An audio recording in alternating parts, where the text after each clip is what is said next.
Welcome to Mission Evolution Radio Show with Gwilda Wiyaka, bringing together today's leading experts to uncover ever-deepening spiritual truths and the latest scientific developments in support of the evolution of humankind. For more information on Mission Evolution Radio with Gwilda Wiyaka, visit www.missionevolution.org. And now, here's the host of Mission Evolution, Miss Gwilda Wiyaka. How innocent the low-flying biplane appeared on that sunny June morning until it cast poisonous spray onto the wind. Mission Evolution Radio TV show is coming to you around the world on the X-Zone Broadcast Network, xzbn.net. With us this hour to examine how commonly used toxic chemicals are impacting our health is Dr. Stephanie Seneff. Dr. Seneff is a senior research scientist at MIT's Computer Science and Artificial Intelligence Laboratory in Cambridge, Massachusetts. She has a BS degree from MIT in biology and MSEE and PhD degrees from MIT in electrical engineering and computer science. Her recent interests have focused on the role of toxic chemicals and micronutrient deficiencies in health and disease, with a special emphasis on the pervasive herbicide glyphosate and the mineral sulfur. Since 2008, she's authored over 40 peer-reviewed journal papers on these topics. She is the author of a book on glyphosate entitled The Toxic Legacy: How the Weedkiller Glyphosate is Destroying Our Health and Environment. Her website, stephanieseneff.net. Dr. Seneff, thanks so much for coming on Mission Evolution. So great to be here. Thank you for having me. So your educational background is pretty impressive, but how did you get into toxic chemicals from there? Yeah, I got interested in autism, and that's what really brought me to all of this. I was watching the rates of autism go up and up every year. Over the period from 2000 to 2007, 2008, I started to think there's something going on here. Every year more, oh, we're just diagnosing it more. Don't worry about it. I didn't think so. So I wanted to get to the bottom of it. I wanted to figure out what was causing this epidemic, because I could see that if it kept going up the way it was, we would be in huge trouble soon. And so anyway, I just started looking at all the different possibilities and came upon glyphosate. And I really believe now that it is, I would say it's the primary cause of the epidemic, not the only thing that causes autism, but the primary cause of the epidemic. How does glyphosate and autism relate? What's the mechanism there that's causing the glyphosate to increase the chances of autism? So that's a big, long story. And I just published a paper together with colleagues linking glyphosate to autism through detailed metabolic processes that go awry when the child is chronically exposed to glyphosate. It has to do centrally with the gut microbiome, actually. Glyphosate starts by messing up the balance of the gut microbes, particularly injuring, more greatly causing damage to the beneficial bacteria, allowing the pathogens to overgrow, and they're disrupting a whole bunch of things that have to do with all the things that gut microbes do for the host. It's amazing how talented those microbes are and how much they do for the host. And when they can't do that anymore, you start to get all kinds of diseases, not just autism. Yes, there's been a lot of work done recently on the gut microbiome and how important it is and how underrated it is and how the inflammation that starts in the gut affects the entire body, isn't there? That's right. Yes. And, we didn't know much about the gut microbiome back in just even 30, 40 years ago. There were very few papers on it. It was working fine and we didn't see any problems. So we didn't realize all the things it was doing. Once the gut microbiome can no longer do its job, you start to see all these issues that are coming up, all these chronic diseases.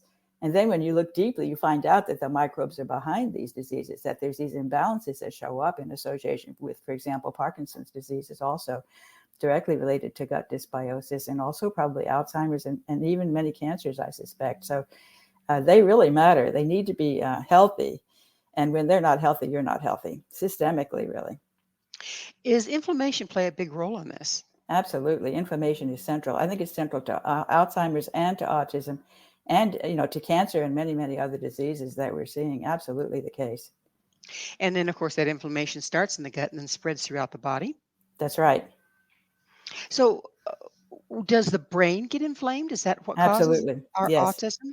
Yes, in fact, one of the early papers I wrote on autism, before I even knew about glyphosate, I talked about chronic low-grade inflammation in the brain, which interestingly kind of causes the neurons to shut down. And I think it's a protective response that by reducing the neurons' activities, you reduce the damage that's going to come about because of, for example, the mitochondria. When they get sick, they start releasing reactive oxygen species, which then damage the neurons. And so the neurons have to make very astute cut back on their use of the mitochondria, which means they don't have enough energy, which means they can't do what they normally do well. So for those of us without a background in biology, what are the mitochondria? Right, yeah, because they're central to the story, and I do talk about that, of course, in the paper as well that I just published. The mitochondria are the energy-producing organelles inside the cell. Neurons and muscle cells have lots and lots of mitochondria, and so they're more sensitive to mitochondrial damage. But the mitochondria, I think, systemically get damaged by glyphosate through interesting mechanisms that we can get into later, and by many other chemicals as well. Mitochondrial dysfunction is a factor in many neurodegenerative diseases and neurodevelopmental diseases and cancer and all kinds of other rheumatoid arthritis. All of these things, many of them can be traced back to mitochondrial dysfunction, which I think is a consequence of chronic glyphosate poisoning. Can we turn that around? Yes, well, the way to turn it around is to get rid of the glyphosate, and that's very hard to do. Yeah, good luck with that. It's everywhere in the environment, especially in the United States, for example. I think the United States and Brazil are kind of competing for first place as far as how much glyphosate is used per person in that country.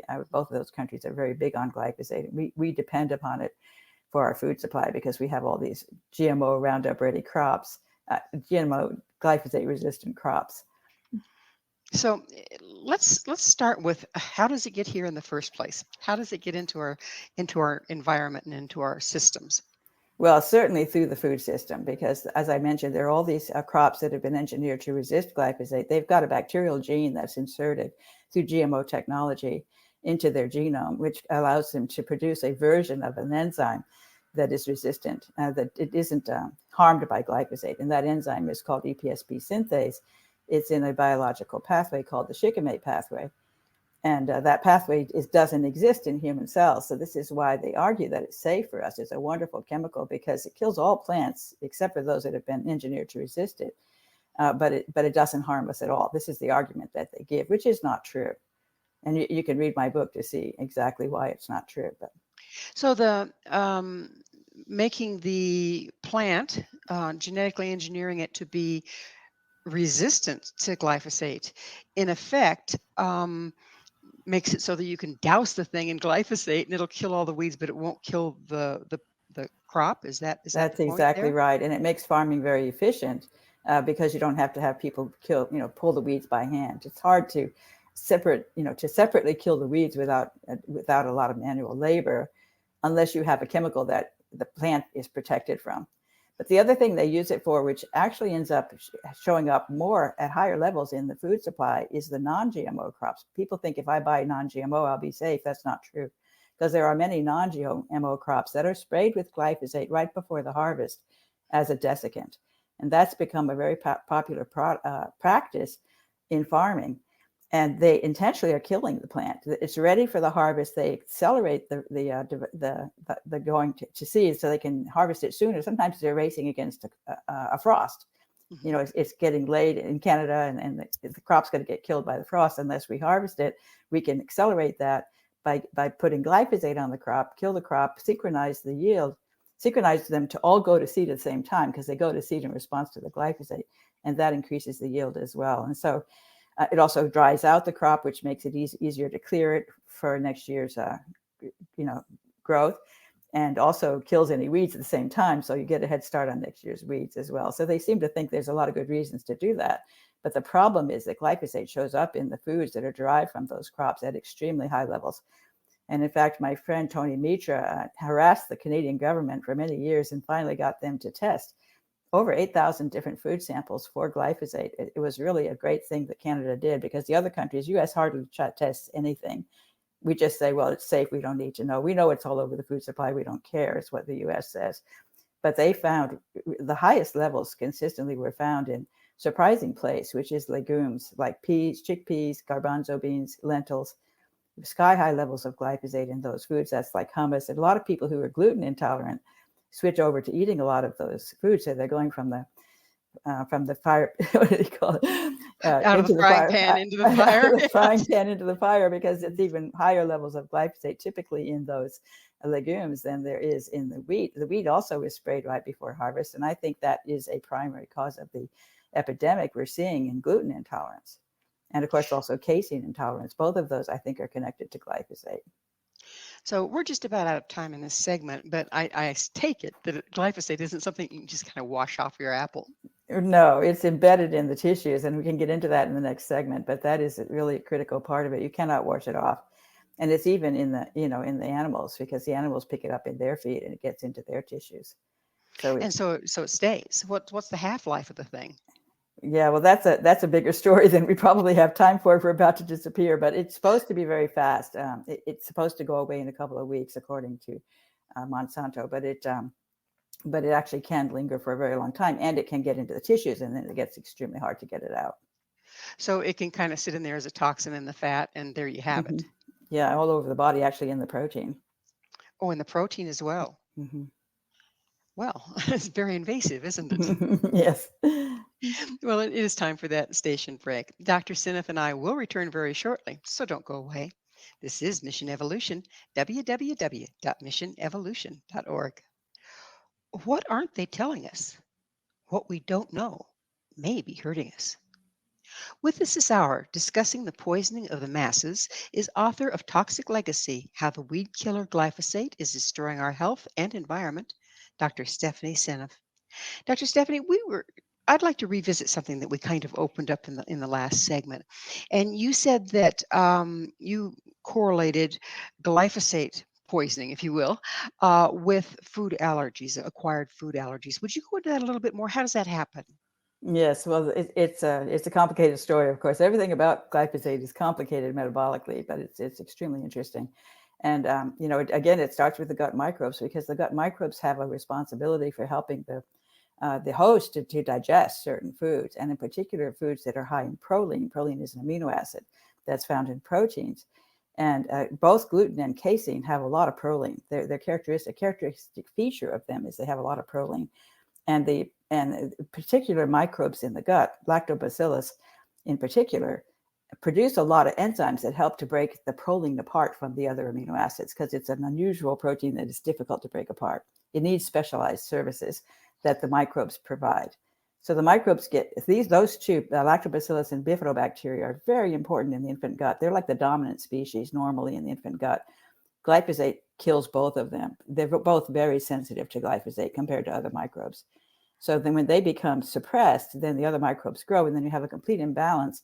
And the microbes, and even those enzymes that the microbes use to help the host get disrupted, get suppressed by glyphosate. And so say for instance, candida is a big buzzword right now, the overgrowth of candida. I know it's naturally occurring, but it doesn't do what the other microbiomes do, but it puts out a lot of toxins. Is that correct? Candida is very interesting, yes, and it does overgrow. And in part, I think that's because the bacteria are being killed off. So the yeast are natural in the gut, but when you get too much yeast, they can actually, what they do is they metabolize glucose, sugar, and they turn it into alcohol, ethanol. It's very, very interesting. And there's a syndrome, autobrewery syndrome. It's a lovely name, autobrewery syndrome. And you can be a person who doesn't drink any alcohol, but you eat a lot of sugar, and you can get really drunk from the alcohol that your yeast overgrowth are producing in your gut. And I think a lot of brain fog type of thing could be due to ethanol being produced by the yeast that have overgrown because the bacteria are being killed off. And I think that's really an interesting idea that could be something that's going on with glyphosate as well. Could that also cause an alcohol addiction? Absolutely. I mean, you can even get poisoned by the ethanol. It's the same ethanol that's being produced by the yeast as what you drink. And so you're being poisoned by ethanol when you have a massive overgrowth of yeast that are busy fermenting the sugar and turning it into alcohol. Okay, so we have overgrowth of yeast. It's not doing the job that the microbiome did. Microbiome has been killed off, so nobody's there doing its job. So the food isn't getting totally digested. Does the Right. undigested particles get into the bloodstream? Is that what That's causes? exactly right. And I didn't finish that story, but because those Yeah. gluten and casein peptides don't get broken down, you end up with these short peptides that have proline in them because they're stuck, right? They can't be broken down. First of all, you aren't able to use those as nutrients because we need to get our protein. Our amino acids are supplied by the proteins that we eat, and they have all kinds of aminos for sale at the health food store, right? You see all these different choices of different kinds of amino acids and even a big jar of aminos. That's basically pre-digested food. And I think because we're not able to get the amino acids out of the proteins that we're eating, we become deficient in amino acids. And at the same time, we have these peptides that are undigested, and they become, the immune cells are very sensitive to those because they see them as foreign peptides. They don't show up in human proteins. And our immune system has been trained to recognize proteins that are foreign and then to react to them by developing antibodies. And then those antibodies can actually attack your own proteins through a process called molecular mimicry, where you can get thyroid issues because of the thyroid being attacked by antibodies that were produced by as a response to those peptides in the gluten that didn't get digested. And so that's how you get, celiac disease. And I think that's going up exactly in step with the use of glyphosate on wheat. I actually did a paper on that. And it's interesting because it matches wheat much better than it does corn and soy, which are the big crops that you usually talk about. Glyphosate's used on wheat as a desiccant right before harvest. So it shows up in the wheat-based products, the cookies, the crackers, the bread, they all have glyphosate in them. Does there come a point when it's like guilt by association? You might eat some perfectly good wheat, but the immune system has already identified it as an enemy. Yeah, I think so, because once you have those antibodies, even if you start eating organic all the time, so you reduce your glyphosate exposure, I would hope that you might be able to eat wheat again. It might recover, but it's not clear because you have those antibodies and they can continue to react to because they've been trained already. They're there. So how do you get rid of them? I would think it would get better because if they don't see continual, if those peptides disappear because you're no longer getting exposed chronically to glyphosate, the antibodies ought to sort of die down with time. And one could hope that you might actually be able to go back and eat wheat again. I don't know. We can sure hope. We can sure hope. I know that personally, when I'm traveling to Canada or Europe, I can eat the bread. But in I America, have heard no that so many way. times. So many Yeah. people have told me that and Europe is much better. And that's the thing that Canada showed up. Canada did a big test where they measured all kinds of different foods for glyphosate, 8,000 different samples of foods, Canadian foods, imports from the US, from Mexico, and from Europe. And there was a consistent pattern that the imports from Europe generally had lower levels of glyphosate than Canada and the US. And Mexico came in right in line with Europe. So it's interesting that Mexico does a lot better. I'm proud of Mexico because they've been really trying to ban glyphosate. And we've been pushing back. Our country has been trying to discourage them from banning glyphosate, which is very frustrating for me. But it would be wonderful if Mexico could show us an example, our next door neighbor, to actually get rid of glyphosate and sort of prove that they can do it. And then hopefully we might actually start to think that maybe we should be doing something similar as well, because we have one of the highest autism rates in the world, and it correlates with our use of glyphosate, extensive use of glyphosate on our crops. So if we were to stop using glyphosate, how long would it take the soil to recover to where we're getting clean food again? Good question. And it's a complicated answer because it depends on the soil type. And I've studied different soil types have different degrees of willingness to break down the glyphosate. It depends on what's in the soil. That sometimes it can get chelated. The glyphosate can get trapped in places where the microbes can't get to it, or there might not be enough of the kinds of microbes that can break it down. It actually only a very few species are able to break down glyphosate. That's part of its demonic behavior, because it has this CP bond. It's called a carbon phosphorus bond that's quite unusual in nature. And most species don't have the enzyme that can break that bond. Well, has our soil also become depleted of the very enzymes and things that are supposed to be breaking it down? Well, yes, in fact, the microbes are being killed in the soil just as they are in the gut. It's a similar problem. And in a sense, the soil is the plant's gut. They have a microbiome from the soil that they use extensively to help them, import minerals. And so Don Huber was the one who first introduced me to glyphosate. And he has shown experimentally that the minerals are way down in the crops that are grown with glyphosate exposure, because the minerals get trapped by the glyphosate. And then the microbes can't get to them. And then they aren't taken up properly by the cell. Particularly sulfur was way down, which I found interesting because as you mentioned, sulfur is my thing. And I believe that sulfur deficiency is a very big problem today. We don't get enough sulfur in our diet. And we also, our enzymes that manage sulfur are defective because of glyphosate exposure. And I talk extensively about that in my book. It's very much connected to autism. So it sounds like we have an empty harvest. So not only is glyphosate making us unable to digest, but it's also depleting our crops. Depleting the nutrients in our crops and including the nitrogen uptake. That's another problem because the nitrogen fixing bacteria are getting disrupted by glyphosate. So the plants can't take up nitrogen as efficiently as they would be if the glyphosate weren't there. And as a consequence, you have to use more nitrate fertilizers, which then wash off with the rain, get into the waterways, and then they cause this kind of nutrient excess that ends up producing cyanide, all this poisoning from the cyanobacteria that overgrow in the presence of too much nutrition, too many nutrients, not nitrogen and phosphorus nutrients showing up in the waterways that encourage the overgrowth of these blue-green algae. They're called cyanobacteria, and that then causes a whole bunch of problems with the red tide and that sort of thing. It's one big modern mess, isn't it? I would say so. We're about out of time in this segment, but when was glyphosate introduced? How long has it been with us? It was patented as an herbicide around in the early 1970s, and I think it was first introduced on the market in the United States in 1974. So it has been around for many decades. It really didn't start accelerating. The use went way up around the turn of the century once they introduced the GMO glyphosate-resistant crops, and that caused a big increase. And it started going up exponentially over that whole period. From starting at 2000, I've been tracking the rise in glyphosate. You can get the data on the web from the government for the usage on corn and soy crops. And you can correlate that with a rise in a huge list of different diseases that are going up dramatically in step with the rise in glyphosate usage on core crops. And we even are, I say, well, eat meat, but if they've been eating corn that's been treated it's in the with meat. glyphosate, Yes. then it's in the animal. Yes. You aren't what you eat, you are what you ate. You are what you eat. That's a good one. I like I got that. that from Dr. Gundry. That's good. That's really good. Yeah. So like I said, we're about out of time in this segment, but when I get back, I'd like to look at other ways that this glyphosate is sneaking into our systems and into our homes.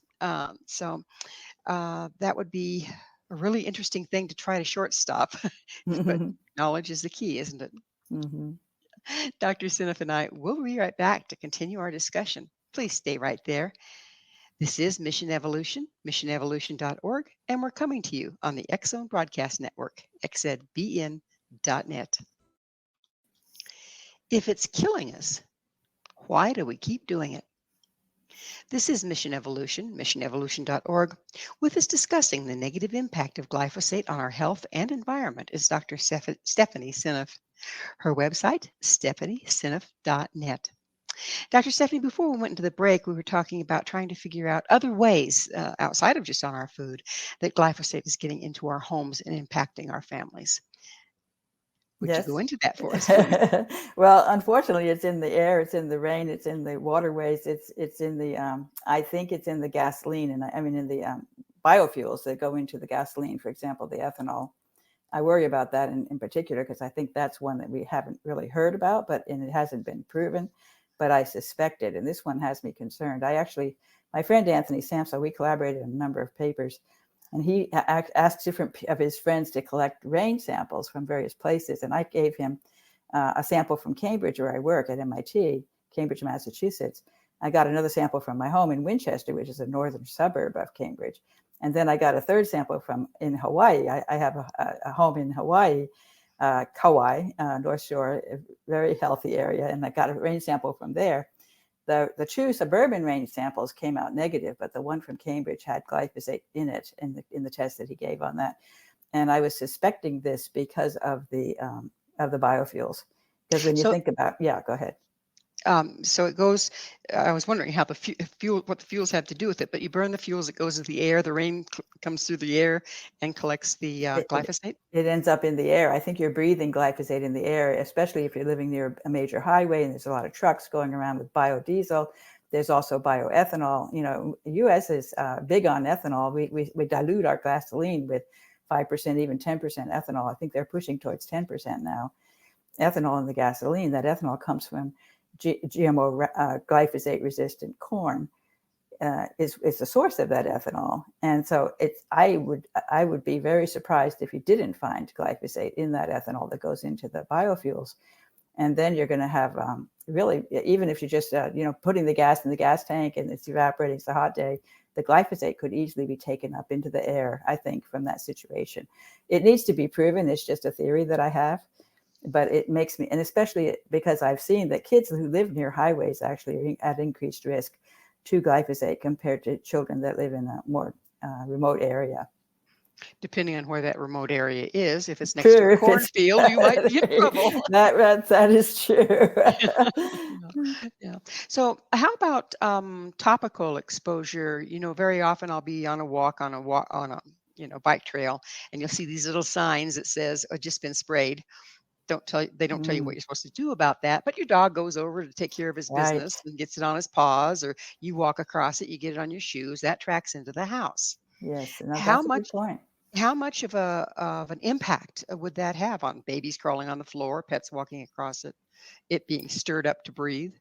I know. I mean, that's a question. It's just that it's so pervasively used here in this country. People use it on their lawns very casually.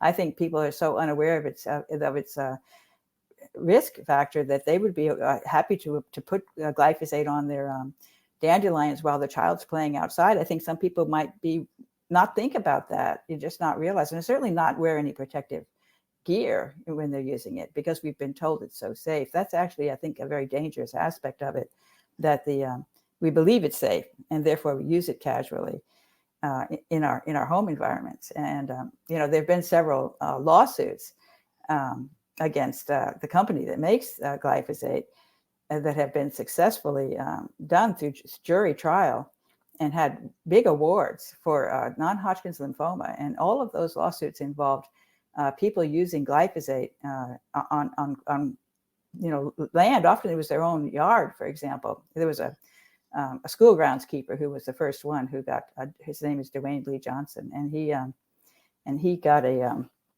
big reward from a jury trial for non-Hodgkin's lymphoma because of exposure on his skin, because when he was using it, he had some issues with his applicator and he spilled it on his skin. And I think that it can be absorbed through the skin if you actually work with it and so close up. So just by the nature of the thing, it absorbs very easily, doesn't it? I mean, wouldn't it have to be effective? It does. On the crops? Does. Yes. In fact, there was a woman who worked in China in the glyphosate plant where they make glyphosate, they manufacture it, and she developed Parkinson's disease at a very young age, which was in the paper was written about her, linking that to the glyphosate exposure through her job manufacturing it. And I've heard of that link between Parkinson's and glyphosate. I mean, crop dusters, young people come down with it like crazy. There's lots of examples of people that work around it a lot that end up with Parkinson's and similar things. So I've seen the correlation, and I'm by no means a scientist. Why, with all this evidence, is it still being passed out like popcorn? I don't know. I really feel discouraged. I've tried so hard. In fact, a group of us went to the government and met in Washington, D.C. on our own nickel. We didn't have any support for it. And we were all passionate about glyphosate being much more toxic than we realized. And we presented our materials to the EPA. And it was a very strange experience because they delayed the meeting and then they spent time talking. They basically used up most of the time. And then we had to really rush through our presentation. And while we were presenting, they were pretty much ignoring us in a way. I mean, it was a very weird experience. I think they were not happy to see us and they didn't want to hear what we had to say, and nothing came of it. And we were just really frustrated. I can only imagine. And isn't part of the problem that the doggone stuff works so well at what it's supposed to do? The government seems to think that we can't live without it, which I find really amusing because, for all but the last 40 years of human existence, we lived without it, right? We somehow managed. So how can we not, how can it possibly be essential? But that's the line they give. It does reduce the number of people that have to be put into growing our food. So it does free up people to do other things. It's sort of the Industrial Revolution, and then this whole development of the computer technology and all of this has happened with people working in jobs that are not pulling weeds in the farms. So we have many, many fewer farmers now. Agriculture is a much smaller proportion of the work that happens in this country because of this convenience of all these chemicals. It's not just glyphosate, because we have herbicides and other herbicides and insecticides and fungicides. We throw all that stuff on our crops, and so they become really toxic. I just can't understand how anybody can think that it's okay to put poisons all over the crops that are providing the food that you're going to put in your mouth. I just don't even comprehend how that can be thought of as something perfectly fine to do. Well, I've heard one of the arguments, well, because of the GMOs and the glyphosates, we're now able to produce way more and feed the masses. But if it's poisoning us and we aren't absorbing the nutrients we're getting because of it, seems like that's kind of a losing battle, isn't it? Absolutely. And it's not feeding the masses with healthy food, because you've got all those minerals being lost. So we have a lot of problems with mineral deficiencies. And minerals are very, very important because so many enzymes depend critically upon iron and zinc and manganese and magnesium, all these minerals that we just need in small amounts, but we really need them for our enzymes to work properly.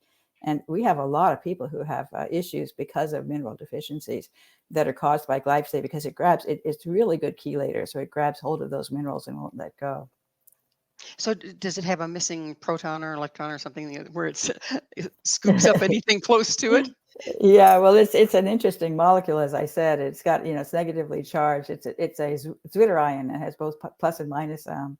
It has very interesting biophysical properties that make it able to grab hold of minerals. Anything like, for example, even aluminum. It'll 2 glyphosate molecules will wrap around an aluminum ion, which is normally +3 charge, and the 2 glyphosates are negatively charged, so they end up erasing the charge, and they produce a small organic molecule that's not organic, meaning and not the organic that says it's without glyphosate, but a small molecule that's able to get past the gut barrier, because it's neutral charge. And I believe, I've written about this. I really theorize that aluminum in your food, because we have a problem with aluminum in our food, and normally it stays in the gut. The gut keeps it out, but because glyphosate sets up a leaky gut barrier, and then it binds to the aluminum and hides its +3 charge, it creates a small molecule that's not charged that easily goes across that barrier that it has caused leaks in. So it ends up circulating, going up to the brain, particularly getting to the pineal gland, which is outside of the blood-brain barrier,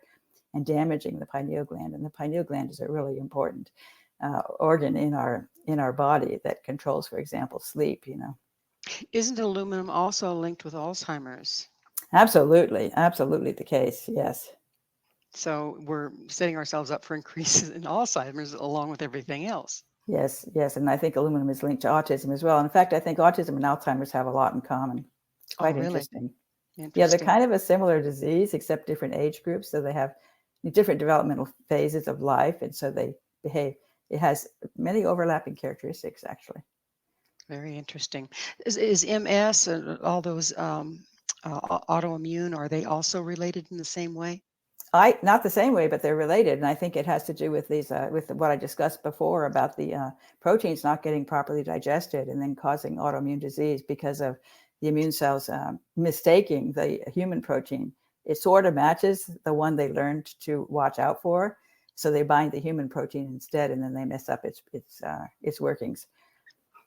So you're saying that the thyroid is very much impacted by yes, this. Yes, like Hashimoto's disease. Exactly. Yes. Autoimmune thyroid disease, and that's directly connected to gluten intolerance. In fact, the celiac disease. Sorry, celiac disease has a characteristic dysfunction of the thyroid that's linked to it. It's just amazing. Well, it's time for us to take another station break. On the other side, we'll continue our very important discussion with Dr. Seneff. We will explore the impact of commonly used toxic chemicals. This is Mission Evolution, www.missionevolution.org. Are we doomed? Is resistance futile? This is Mission Evolution, evolution.org. Dr. Stephanie Seneff and I are exploring how to mitigate the toxic effect of glyphosate. Her website is stephanieseneff.net. Stephanie, we've been talking doom and gloom here. Yes. And it's a pretty frightening, eye-opening experience when you realize how toxic our environment is becoming due to our practices. Are we doomed? Is there a way to turn this around in time? There is, and I'm hopeful because I'm seeing more and more organic choices showing up at the grocery stores, even the common grocery stores, not the specialty stores.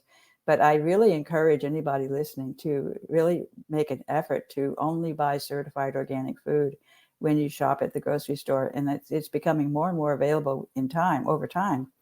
And as I said, I mean, I can pick up a lot of organics at the local general supermarket.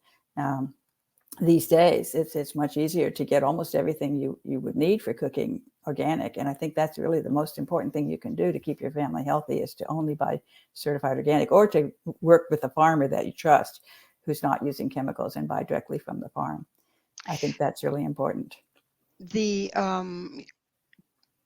argument against organic is it's expensive. But again, from what we've been saying, if you're eating non-organic, you're not really getting the nutrients that you should be anyway, right?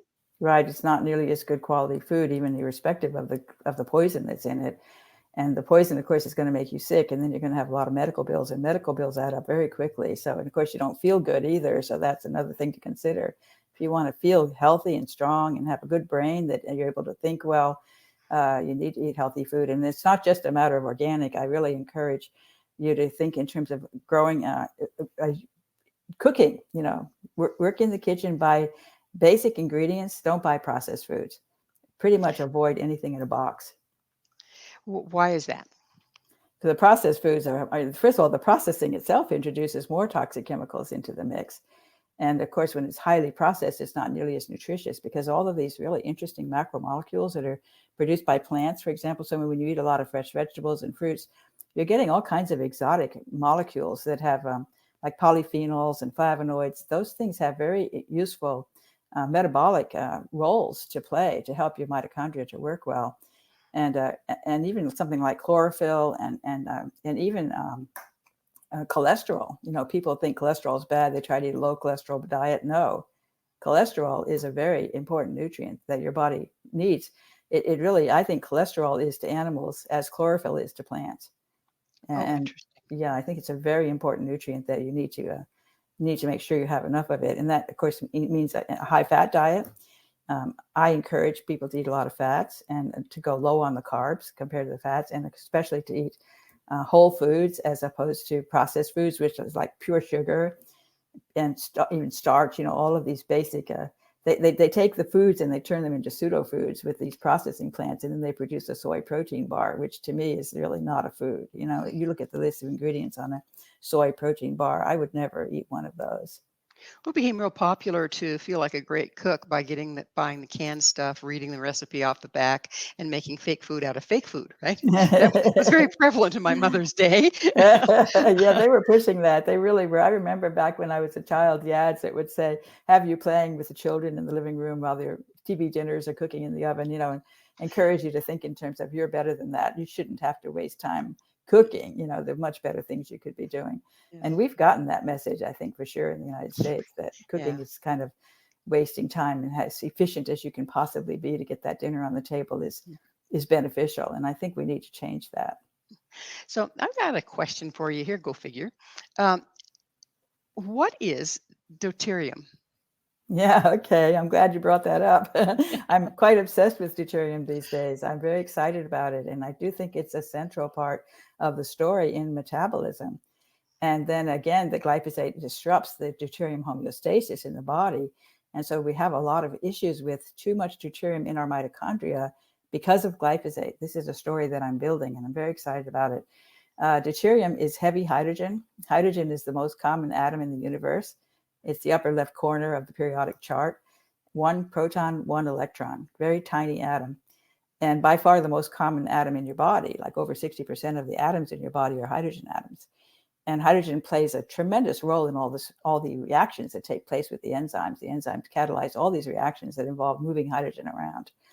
And so deuterium is heavy hydrogen. It has an extra neutron, which makes it twice as heavy. So it's very different in its behavior biophysically and biochemically compared to hydrogen, but it goes everywhere hydrogen goes, and it's a natural element. So just like, iron and manganese and all of those, deuterium is kind of a little bit like a metal, you could say, I think, because of the body has these complicated ways of dealing with it. And the body understands that it's important to reduce the amount of deuterium that's in the mitochondria. And I mentioned the mitochondria, those are the energy generating organelles in the cell. And the neurons and the muscle cells have a lot of mitochondria. And when their mitochondria get damaged, you get all these kinds of diseases, and neurodegenerative and muscular diseases that we see today can be tied to the mitochondria not working properly.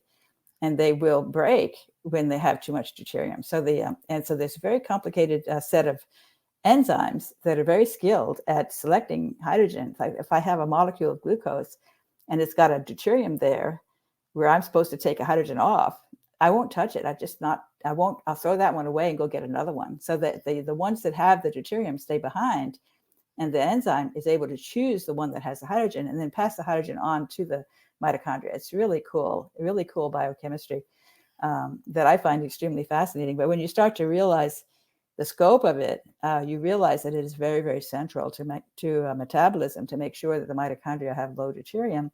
And the enzymes that do that, many of them are suppressed by glyphosate. And so here we are, getting overloaded in deuterium. Yeah, there's too much deuterium in the mitochondria, and then the mitochondria, the ATPase pumps that make the ATP, they get broken. And then the mitochondria start releasing this reactive oxygen that damages the cell. And they also can't make as much ATP, so they become inefficient, and they become dangerous because they're releasing this reactive oxygen that causes harm and ends up eventually causing cancer. Oh, my. Well, it's that time of the show, Dr. Seneff, when I get to ask you, what's your mission? Well, certainly one mission is to get rid of glyphosate. I would love to see the manufacturing of plants shut down, and nobody even knows what glyphosate is anymore after a while because we're not using it anymore. And then I think more generally, not just glyphosate, but all the herbicides, all the insecticides, all the fungicides, I think they all need to be abandoned, and we need to go back to organic agriculture. I think if we could achieve that one goal, we would see a tremendous improvement in our health, and our children would be healthy. We wouldn't have this epidemic in autism that we're seeing. And I think a lot of things would straighten up, and the medical industry would have a lot less money because nobody would be getting sick. All these terrible diseases that are going up dramatically would start to go back down again if we were just always to eat organic food without any chemicals being used in the growing of those crops. I think that's number one in my book, the most important thing we should be doing. And I'm frustrated that, in all the political discussion that goes on these days, it's hardly ever even brought up as a topic. It's the government is not aware. Actually kind of pushed aside, it sounds like, from when you told me of your experience of trying to bring it before Exactly. the government. Yeah, that's really sad. What does it look like if we get rid of all these things, that you're talking about, and we go back to the farming the way it used to be, where the cow makes the poo fixes the soil grows the crops, the person pulls the weeds? Don't we have an awfully large population to be able to feed them like that again? Maybe not. And I think we might be able to use technology to help us out here. And in fact, I know some people who are working on really smart tractors that run on solar energy and that have, vision capabilities. You see all this computer science that's come about with the computers becoming very capable, with resources to be able to actually go and recognize the weeds and then to kill them, for example, with boiling water, something very safe. So they could actually go in there, see the weeds, kill the weeds, and do it all completely automatically. And maybe just a single person kind of making sure the robot didn't, get in trouble. But ideally, you could have these robotic tractors that could really do it, a lot of it, even without a person involved. So we get a smart tractor. Yeah, smart tractor, yes. So did your background in computer science and stuff help you envision some of this? Yeah, well, my computer science background, I think, has been really good training for the work that I'm doing now. It's kind of interesting because I think that I don't know how it came to be, but I think a computer scientist tends to be more interested in a puzzle. And so for me, biology is a giant puzzle, and I'm always wondering why. I always ask the question why when I'm doing the research. And of course, we do have a lot of computer science tools that help you to find the information you're looking for. that has been absolutely essential for me. It's been really wonderful. And I've made use of some of the large language models and the chatbots to help me.